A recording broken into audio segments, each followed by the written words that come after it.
സ്ഥിരം അപകട മേഖലയായ ഓട്ടുപാറ ബസ് സ്റ്റാൻഡ് പരിസരത്തും വാഴാനി റോഡിൽ ഹോളി ആശുപത്രിക്ക് മുന്നിലും സീബ്ര ലൈനുകളും മാഞ്ഞുപോയ റോഡിന്റെ അതിർത്തി അടയാളപ്പെടുത്തുന്ന വെള്ളവരകളും ഉടൻ പുനരാലേഖനം ചെയ്യണമെന്നാവശ്യപ്പെട്ട് കൗൺസിലർ PN വൈശാഖ് രംഗത്ത്. ഡിസംബർ മാസത്തിൽ മാത്രം ചെറുതും വലുതുമായി 12ഓളം അപകടങ്ങൾ നടന്ന വടക്കാഞ്ചേരി നഗരപാതയിലെ സീബ്ര ലൈനുകൾ പലതും മാഞ്ഞുപോയതിനാൽ കാൽനട യാത്രികർ നേരിടുന്ന പ്രശ്നങ്ങൾ ചൂണ്ടിക്കാട്ടി N-Media ഇന്നൊരു വാർത്ത പുറത്തുവിട്ടിരുന്നു. അതേ തുടർന്നാണ് കൗൺസിലറുടെ അടിയന്തര ഇടപെടൽ. കൗൺസിലർ PN വൈശാഖ് പൊതുമരാമത്ത് വകുപ്പിന് പരാതി നൽകിയിട്ടുണ്ട്. പ്രശ്നം പരിഹരിക്കാതെ ഇനിയൊരു അപകടം കൂടി സംഭവിച്ചാൽ ബഹുജനങ്ങളെ സംഘടിപ്പിച്ച് പൊതുമരാമത്ത് കാര്യാലയത്തിലേക്ക് മാർച്ച് നടത്തുന്നതുൾപ്പെടെയുള്ള സമരപരിപാടികളുമായി രംഗത്ത് വരുമെന്നും യൂത്ത് കോൺഗ്രസ് ദേശീയ സെക്രട്ടറി കൂടിയായ ശ്രീ വൈശാഖ് അറിയിച്ചു.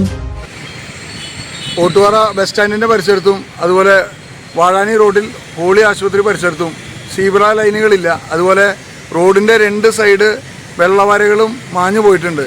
അതുകൊണ്ട് വ്യാപകമായിട്ടിപ്പോൾ ആക്സിഡൻറ്റിൻ്റെ ഒരു സോണായി മാറിയിരിക്കുകയാണ് ഓട്ടുപാറ ടൗൺ പരിസരം.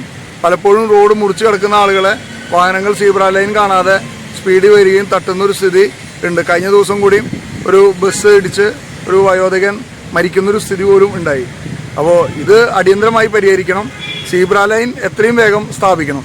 സീബ്ര ലൈൻ മാഞ്ഞു പോയ സ്ഥലങ്ങളിൽ എത്രയും വേഗം വടക്കാഞ്ചേരി ബസ് സ്റ്റാൻഡ് പരിസരത്തും അതുപോലെ സീബ്ര ലൈൻ മാഞ്ഞു പോയിട്ടുണ്ട്. അതുപോലെ വെള്ളവരകളും പോയിട്ടുണ്ട്. അത് എത്രയും വേഗം പുനഃസ്ഥാപിച്ച് ആളുകളുടെ റോട്ടിൽ കൂടെ നടക്കാനുള്ള സ്വാതന്ത്ര്യം ഹനിക്കാതിരിക്കാനുള്ള നടപടി എത്രയും വേഗം പൊതുമരാമത്ത് അധികൃതർ നടത്തണം.